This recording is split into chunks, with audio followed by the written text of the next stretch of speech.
Honest as Hell, a Men of Metal podcast. I'm your host, Kip Brooks. Welcome to the show. So today's episode is going to be the FAQ, the Q&A, whatever you want to call it.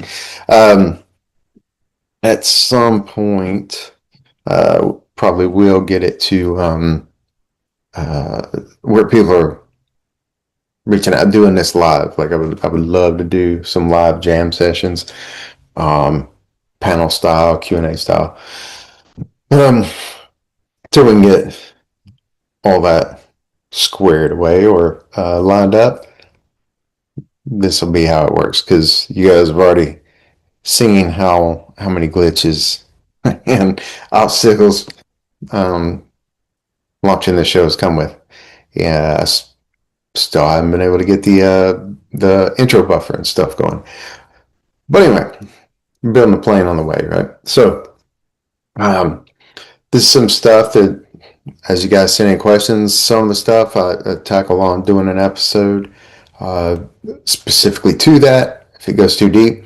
Otherwise, it'll be like we're about to do here. And depending on how they come in and the volume and everything, do it I was thinking doing things on like a 6-week cycle, something like that. But we'll adapt along the way as it's needed.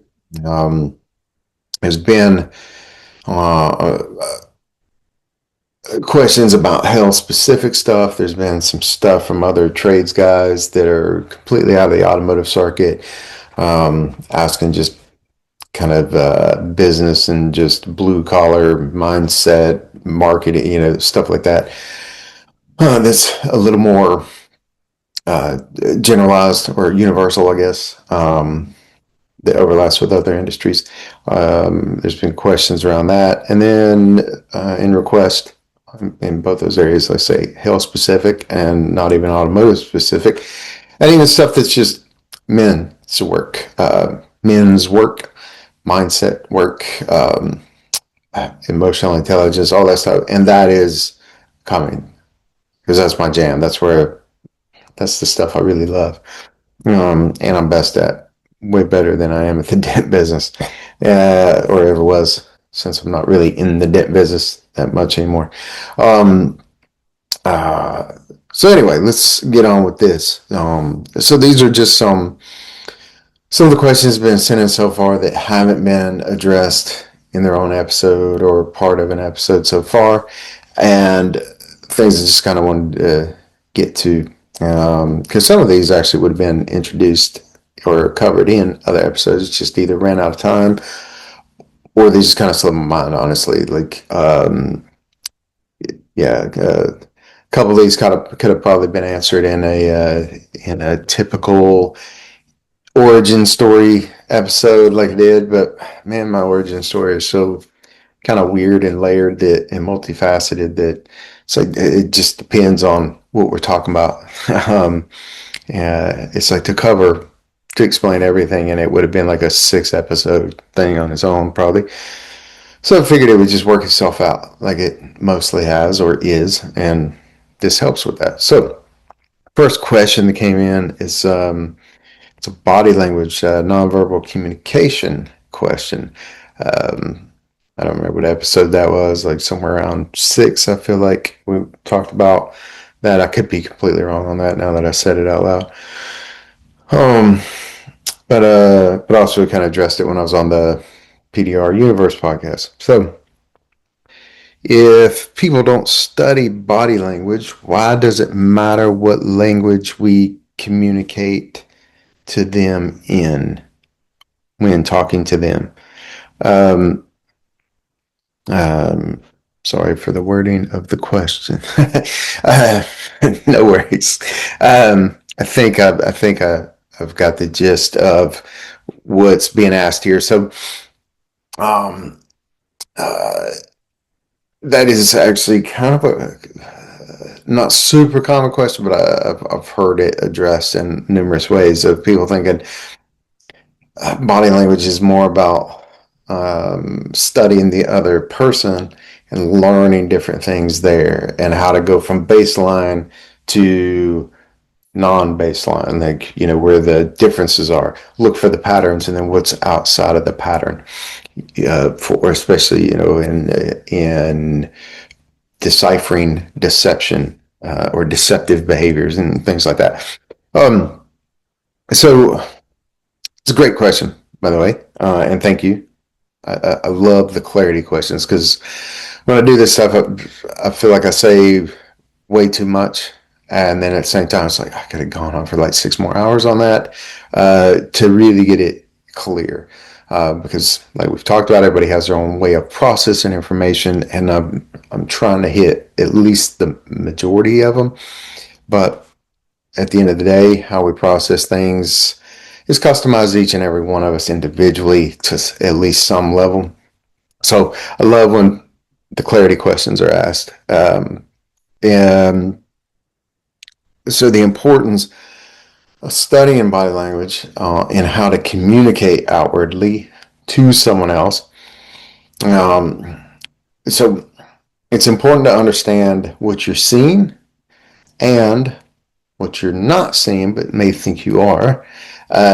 So that's what you're getting from them.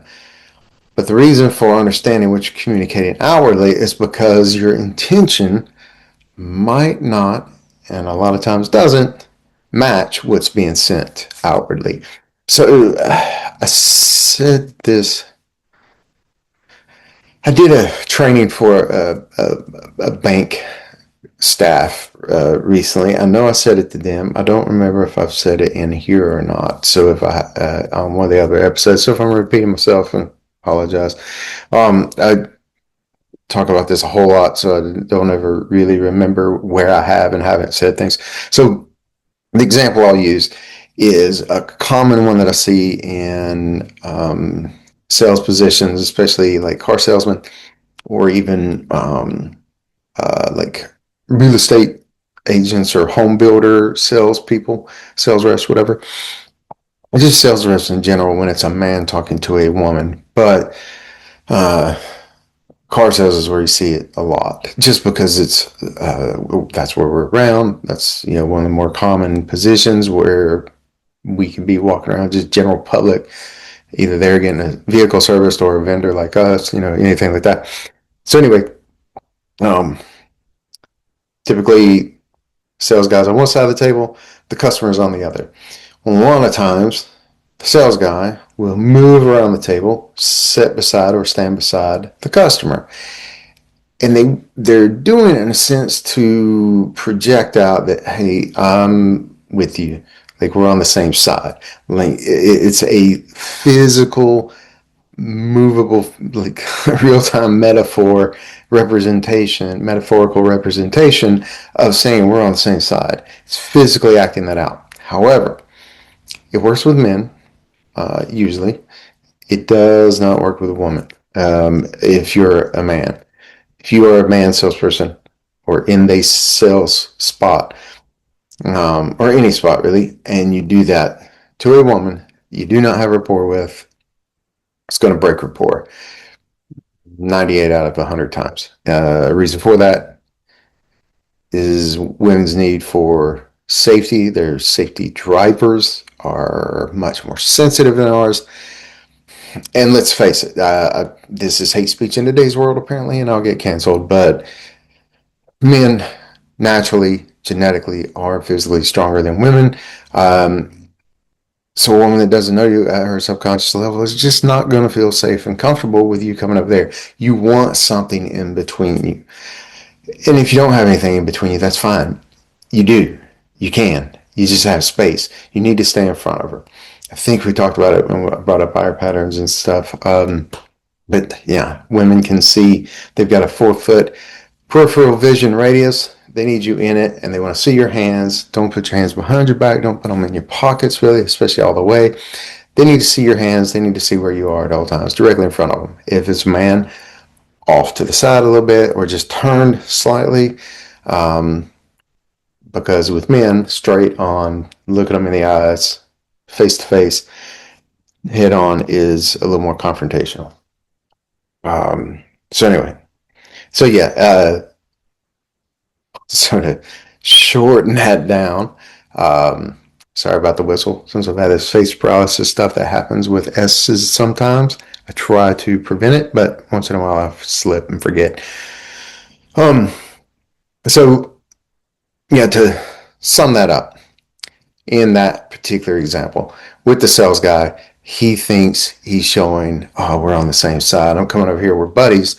That's what he's in his mind. He thinks he's projecting out. However, how it's being perceived, which is the more important thing, it doesn't matter what your intention is. It matters what is being.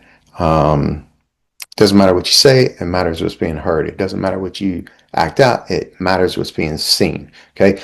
So how that's being perceived is you're trying to creep over here and get something either from me or do something to me, that type of thing. So that's why it's very important to understand the truth of what's coming to you and the truth of what you're sending out. So again, thank you for that question. Next one is referencing the interview with Dan Ontrop. Um, you guys seem to be against networking, but in an earlier episode, you said networking was vital for success. Um, Great question. Thank you for calling that. Another one that, yeah, clarity is key. So I'll die on the hill saying networking is so important in this business. Vital to this business, like you said, and I have said that. I feel like I use vital way too often. But I don't know if you did that intentionally, trying to build rapport with me through verbal rapport. But thank you. And if not, hey, we're like twins. Anyway, um, yeah. So when Dano and I were talking, we were talking about networking as it's labeled, that didn't guys say they're doing on the Hell Trail or whatever. Door dingoes, although a lot of door dingoes don't communicate to each other. I feel like they should. I team up with all my local guys. I know most of them. But yeah, you guys need to work together to keep your market strong, but also just have each other's back, man. Like, but anyway, um, yeah, they'll call it networking, but it's really just an excuse to go out and drink or have dinner or party or do whatever they're doing. And it's not really networking. It's hanging out. And the way Dano and kind of see it, and I'm kind of speaking for Dano here. I mean, he and I have had the conversation on camera and off camera a little bit, but I don't want to put words in anybody's mouth. But what we were talking about is no, when we're on the road and we got work, that work's getting done. Especially, Dana's got a family, I got a family at home. It's like if I'm on the road, pretty much my main goal is to get this knocked out as quick as possible and get home and be with the family, or get onto the next storm and get that storm done so I can get my season wrapped up, get home to the family. That was always my driver. And Dano, as you saw, was in agreement. But yeah, it's the networking I'll talk about in the earlier episode. I think it was actually like the first or second. And I'll say it a lot. That networking is going out people outside of this business. Not saying not to network with people in the business. Like I just said, like we need to team together a little bit. We need to form more build more ally relationships than competitive relationships. But when I was talking about it before, I was talking about you get to a town, you got to build rapport, you got to network, you got to get to know people, got to let them know you're there. And especially if you don't have money to put towards marketing ads, or you just don't know how to do ads very well, whatever it is, you just can't beat getting in front of a group of people, especially when chances are they all need you or know someone that needs you, and you're the only one in the room who provides your service. There's dents in every car out there. Just about probably 90% of the cars on the road have a dent somewhere on them. door ding something, and yet you can talk to 200 people and none of them know a dent guy. Okay, so you could go door to door to people's homes, and that's definitely done on the Hill Trail. Um, but an easier way is to get in a networking group where there's 30, 40, 50, 100 people in a room and sculpt out a really good 30-second elevator pitch. It grabs attention, gets people listening to you because they're all there just to promote themselves at first. So you got to do something that grabs attention, because you'll be amazed at how blanked out people are there. But if you get their attention, they'll hear you, and then almost everybody wants to come talk to you because, oh my God, I heard of a dent guy once and saw it and it was magic, or I never heard of a dent guy, but my mom needs one, I need one, my dad needs one, and my second cousin twice removed needs one, and so on and so forth. You can't beat that. Problem is, once you get work, well, the idea with networking is to get work and get busy. Well, then once you do get work and get busy, then you're going to have a struggle networking. And if you're going to take time away from work to go and network, what Dano and I were saying is you don't want to be spending that just hanging out drinking with buddies. Like if they're really your buddies on the trail, like if they got a spot for you, they'll help you get a spot if you need one.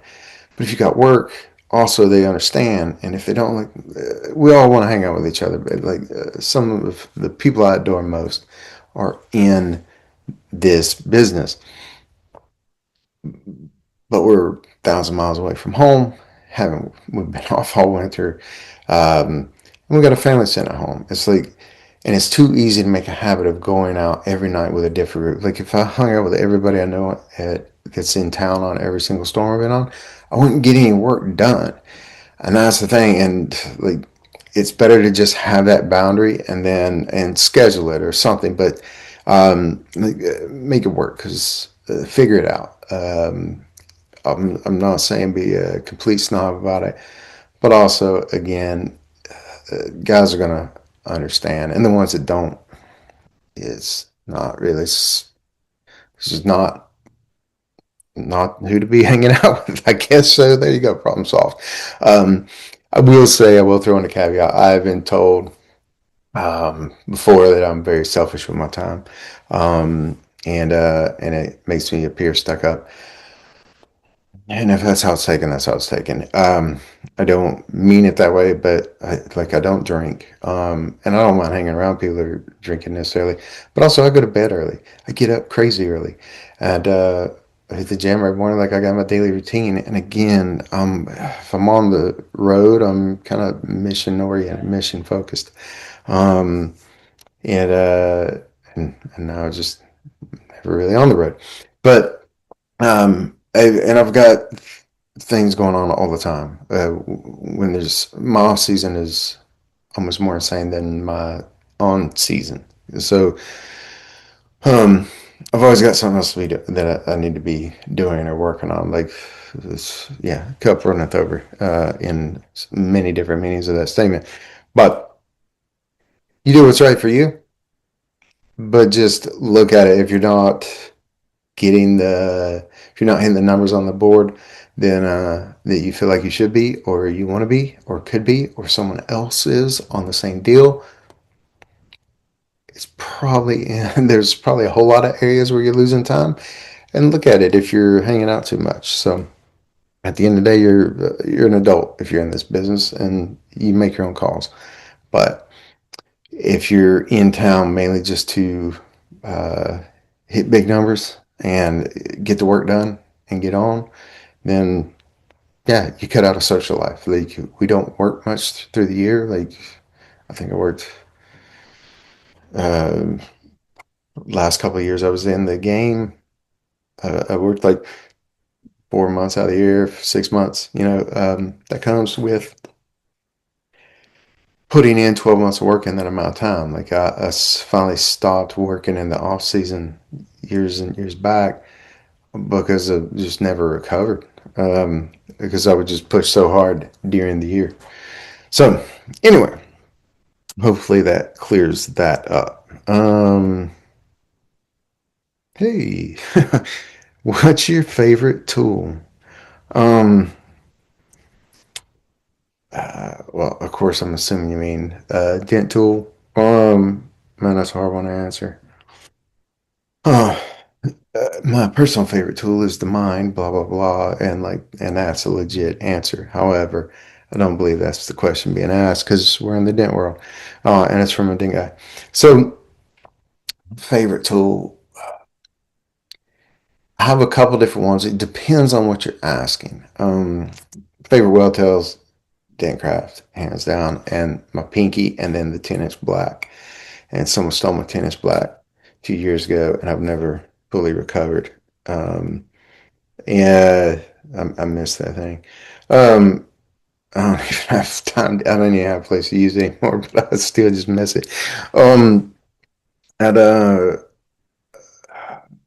that's still not my favorite tool. I'd say my favorite tool, if I had to pick one, would be my purple handle side panel tool. It's a little double bend by Ultra.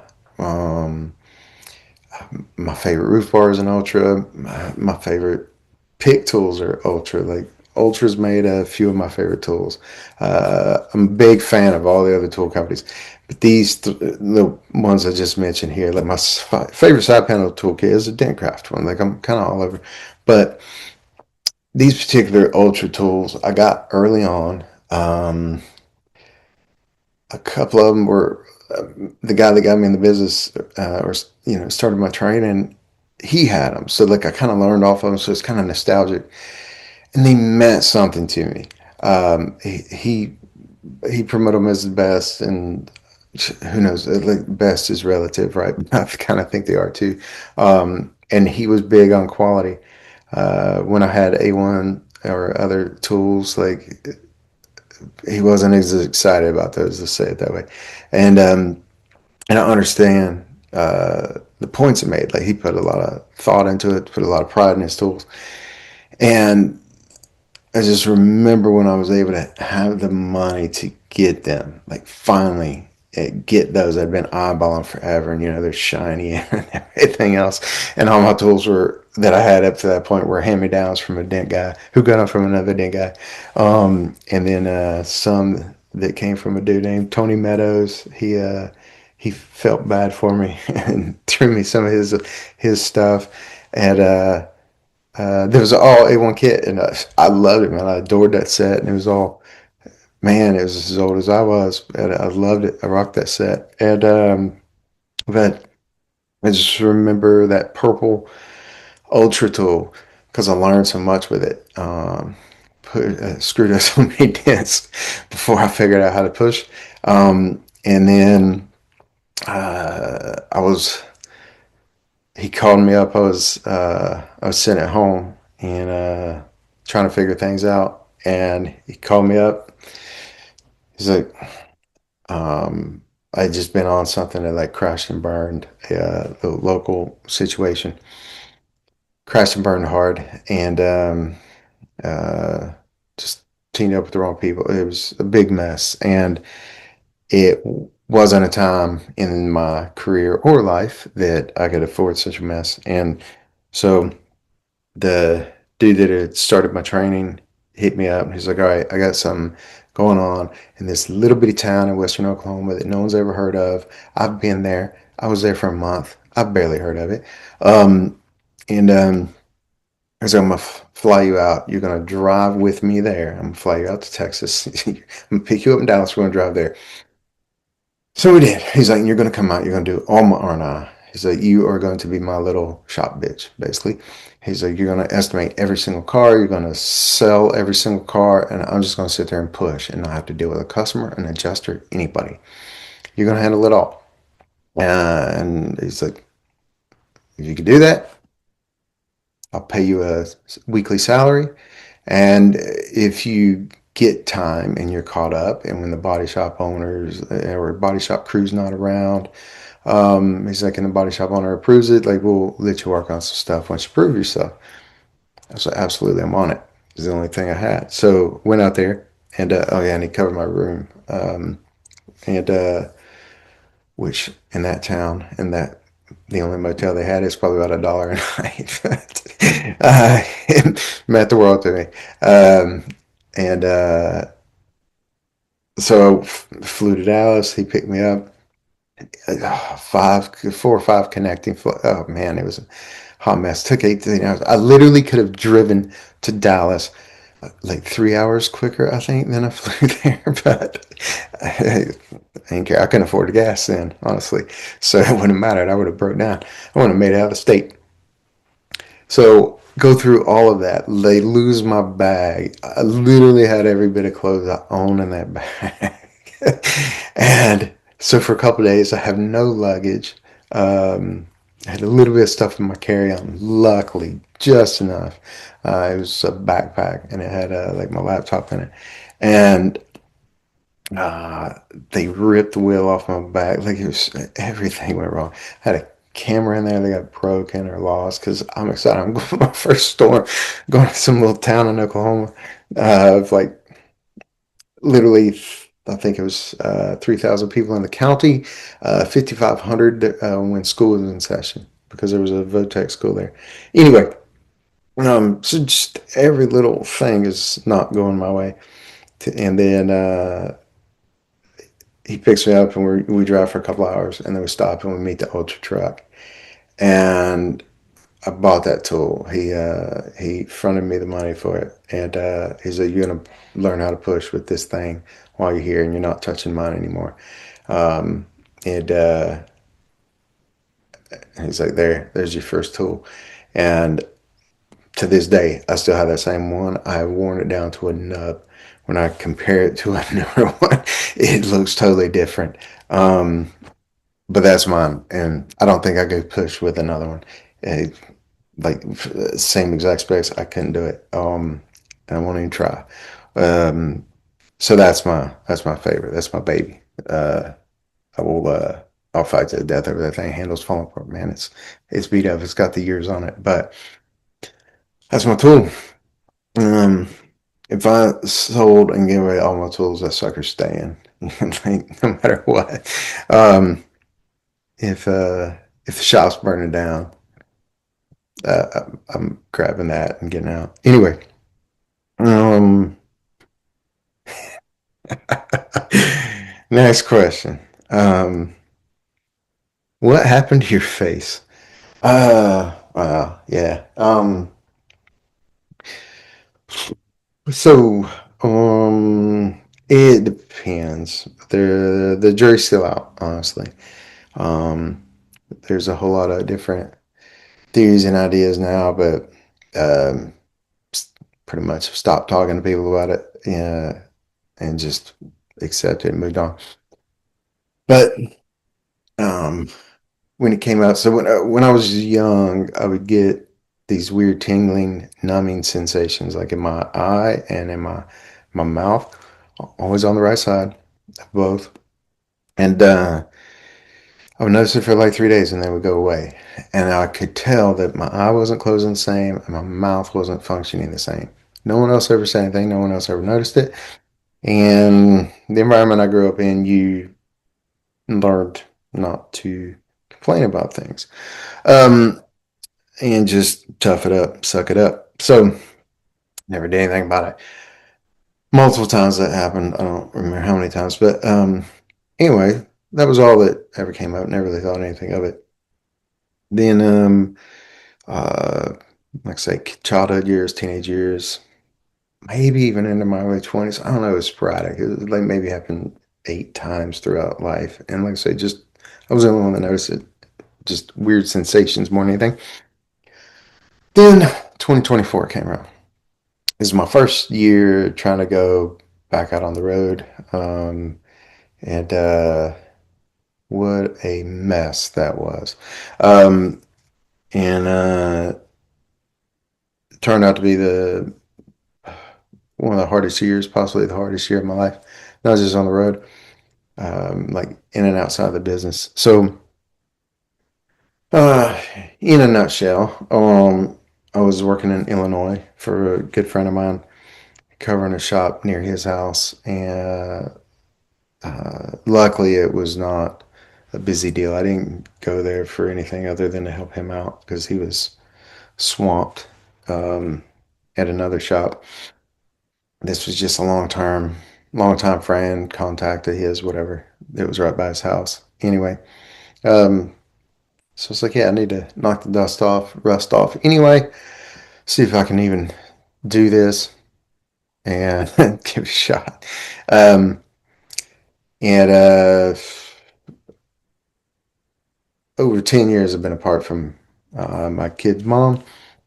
Things were had been peaceful mostly. Um, and long story short, she flipped and tried to pull some stuff with kids. Uh, a lot of stress, a lot of drama. Saw them going through some stuff the kids should never, ever have to experience. And uh,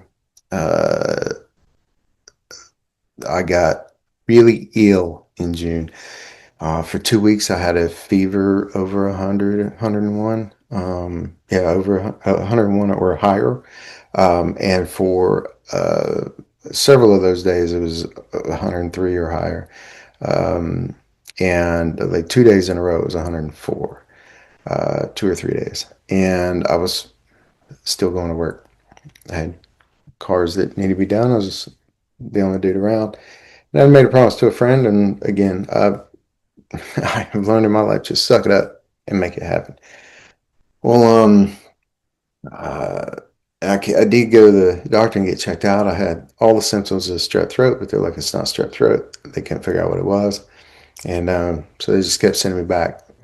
Finally, my mother-in-law actually came up with a diagnosis, and I went in and just hammered them. And then they gave me antibiotics for that, and then it started going away. And I started getting better pretty quick, actually. And but then, because of everything going on, and I was bouncing back and forth driving every weekend from an hour west of Chicago, hour and a half west, 2 hours, whatever it was, all the way to North Carolina, and then back, and then do it again every single weekend. It was so many things going on. Um, then my wife's birthday, my mother-in-law's birthday's in there, and things got messed up.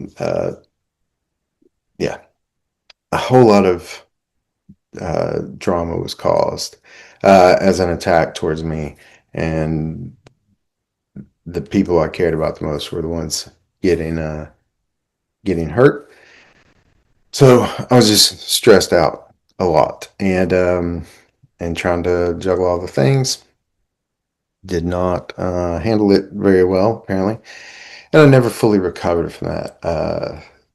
Being that ill wreaked havoc on my nervous system. So then the following August, yeah, following August, I was in a kind of rough deal, fairly rough deal. Not what it was supposed to be. None of them are. A few of them are. Um, in Omaha, beat up cars, a bunch of drama. The leadership was not there. It was non-existent. They had a just they kept packing the deal with guys that shouldn't have been there, shouldn't be working in the country. I'll say that way. And it was just, and no one was there to lead the the the movement. Um, and so it was like me and two other guys that were kind of having to handle things and try to square it all away. And it was just a big mess. And still, there's this drama going on. The kids are dealing with, and I'm dealing with it with them, and wife is everything else. I noticed that tingling sensation come back, and I hadn't. It'd been years, like over a decade, probably more than 15, 20, maybe even 20 years. I don't know. But I just remember it that morning. Kind of mentioned it to my wife. I was like, it's really odd. Like, and it was the first time I'd ever expressed it outside of my face, outside of my own head. Anyway, um, next thing I know, like within 24 hours, it escalated a lot, and the right side of my face was basically hanging off of my skull. Couldn't speak, could not close the eye, and that hung around for like 2 weeks. I was seeing some people for it out there, and then all of a sudden it went away. after 2 weeks. And then the following October, I was on my way to work a deal um, in Texas, and still all this baby mama stuff's going on, and to a level that I wasn't even aware of yet. That for months she had been doing stuff behind the scenes, just playing all kinds of games at the expense of the kids, and I didn't get to find that out until November. So I still only knew like half of it at this point, but it was still about the most stressful thing I'd ever really dealt with. And I was going down to work for a buddy of mine, Sean, in in Temple, Texas. And tough deal, good deal. Like, glad we went. It's awesome. But and thank goodness for the man Sean is and his wife. Because a lot of that drama kept happening, and man, they jumped through hoops to try to be supportive. So if Sean, Michelle, if you guys are listening to this or watching this, my family's really grateful for you. Appreciate it. Thank you so much. Um, so yeah, stuff, face paralysis was back, and that's how I meet them. I could kind of speak at the time.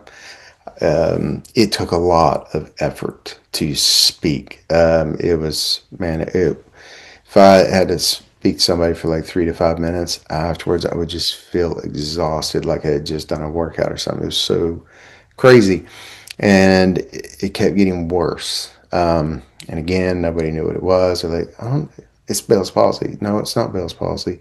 It's this other stuff. No, it's not that either. And it's like no one knew. And like, yeah, it was sort of like I had a form of stroke. I don't know. Mind wasn't working right. Brain wasn't functioning right. There was all sorts of stuff just going on that there was no explanation for. And while I was there, it just a lot of symptoms kept getting worse. Um, so it got harder for me to speak. At one point, the vision in my right eye was just non-existent. It was just there was nothing there. And then it sort of came back, but there was blind spots in it. It was really weird. Certain colors I just couldn't see. Got to where I just couldn't see the depth in a dent or anything. Um, and then I carried on, and then finally we ended up back in court. Got some of that wrapped up, and then came home. Um, and somewhere in like February or March, symptoms started improving, and that that's been um, that's been it got back to this, which is like 95% better than it was, but it's still not perfect. And I've tried some things recently, still, and nothing. So I've just kind of started accepting it. So yeah, short answer to the question is I don't know. Um, but it drives me nuts all the time. I yeah, to engage it as much as I can. And I'm glad you brought this up because I am not speaking as loudly or as clearly as I feel like I am in my head because limitation in my mouth and stuff, like it takes a lot of effort to even speak at this level. And when I hear myself later, it's, oh man, what the heck? Like it's throwing things off, but it takes like for my eye to blink on my right side, I have to consciously think about it every time. If I don't, it'll do this if you're watching on video. And yeah, so it's been rough. And like this whole side of my face on video is on the left side, but it's actually the right side is it's and this is the other part. Like it's all connected. It all feels like just one big piece of scar tissue, and it goes all the way down into my chest and shoulder, and it's caused so many issues in my neck. Like sometimes I can't even lift my head up. It feels like it's just going to tear. It feels like tendons and muscles and everything are actually just made out of cables, like steel cables. So, um, yeah. Wife has figured out some things on her own that's helped quite a bit. She does this stuff, block therapy and a PEMF map, pulse electromagnetic frequency. That stuff's actually relieved a lot of the pain and stuff the most. I wish we would have checked it out sooner because like it seems like the muscles and nerves in my right side of my mouth are just dead now. Um, but I do feel it whenever I bite them, which is happens a lot because of this because I can't move them out of the way. So anyway, and then when I get really tired or it's really cold or things like that, like it seems to amplify the symptoms. So anyway, um, if you ever have a problem understanding me though, just ask because just got used to it. Anyway, onward. Um, what's with all the maps in the background? Actually, I'm in my office. You guys can't tell because it's background, but there's usually a map here too. I love maps. I just love the idea of travel, adventure, all of that stuff. Seeing the world. That's what got me into the dent business in the beginning was I just wanted to travel. I just wanted to see the world. I'd never gone anywhere, not by my choice. Um, and like we moved a couple times when I was a kid, but that not in a good way. But that was it, and we moved like within the state, and we moved just far enough away where I would lose friends and any connections I had and had to start over. So it was like all the headaches of moving, but not to anywhere like cool or worth it. Um, yeah, yeah. So um, then the next question we'll actually probably cover quite a bit moving forward. Um, but it's how did you go from the dent business to all the mind stuff like mind reading and hypnosis and body language? Um, I've been asked that a lot by people outside the business as well as inside, but it really just started with uh, life wasn't working for me. Uh, I was suicidal at 8 years old, suicidal through my teenage years. Um, and uh, about the only goal I ever set in my life was to end it at a certain time once certain milestones had been reached. Won't go into it in depth here. If anyone ever wants to ask about it, feel free to. Anyway, um, and then set one goal to get in the military out of high school when I decided not to end things. And that was kind of like my hope. So I can get away, I can go somewhere and start over and like have a totally different life and travel and all the things. And then because of some medical stuff in my past, they're like, we can't take you too much of a liability. So then I kind of crashed and burned all over again. And that was the only hope I felt like I had to get out of where I was. And I'd always been told I was going to take over family business. And I was in the summer of ninth grade, summer of 10th grade. I don't know. July of 1994. My my parents' business burned down. There was no insurance to cover it, and they leased the building. And the landlord had been wanting them out anyway because some things were coming to town, new developments. He knew he could get higher rent, so he wanted us out anyway. And well then, but my dad was fighting, and everything was going to be all right. Ideally, if we could get it rebuilt quick enough, but landlord was dragging his feet, pulling some games. My dad dies exactly 2 weeks today after the fire. No life insurance. And so there I was 15, and this life I'd been told I had to, like, I never wanted to take over the family business, but I never felt like I had a choice because my dad was not somebody I said no to out of fear. And so, yeah, comes time to get out of high school. I don't know what the heck I'm going to do. So, military sounded great because it got me out of there. And then that didn't work. So then it was like, man, I don't know. But I figured things out. Started actually getting life together, doing pretty good, at least for where I came from. And then when kids came into the picture, I was like, man, I didn't really plan on necessarily being a parent. Wasn't really sure if I wanted to be one ever. And but it's here, and so I'm gonna do it the best I can. And I knew I had my skeletons in my closet that I didn't want to dress my own kids up in. And so I went looking for answers, things to fix myself, things to heal old wounds. And and that led to therapists, psychologists, doctors, all this stuff, and then into all sorts of other things from shamanism to personal development to all these different things. And then I found neurolinguistics, and then hypnosis and all that stuff, and started seeing changes in others and changes in myself that I never believed were possible, never heard were possible. And then just my fascination with human behavior. It all just exploded. I started coaching people, started speaking on stages, and then, but it was always from the therapeutic side or sales performance side. And then my wife challenged me to start doing the stage hypnosis stuff, and that led to the mentalism. I was always fascinated with the idea that people could read each other's minds.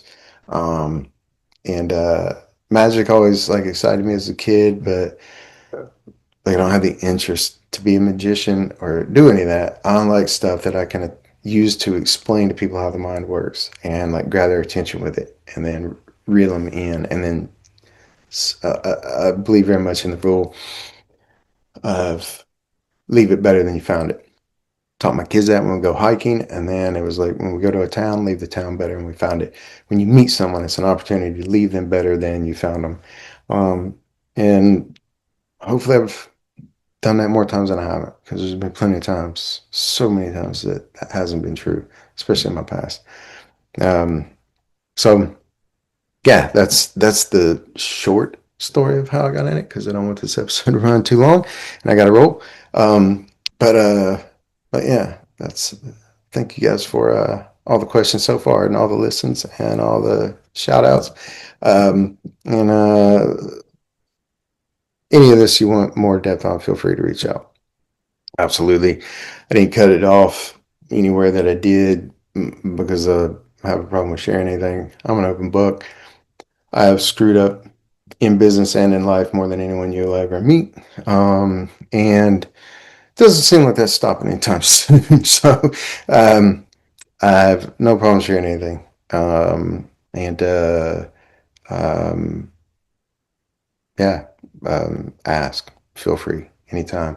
Um, and yeah, until the next one, appreciate you guys so much. And thanks again for the questions. Thanks for listening. See you soon.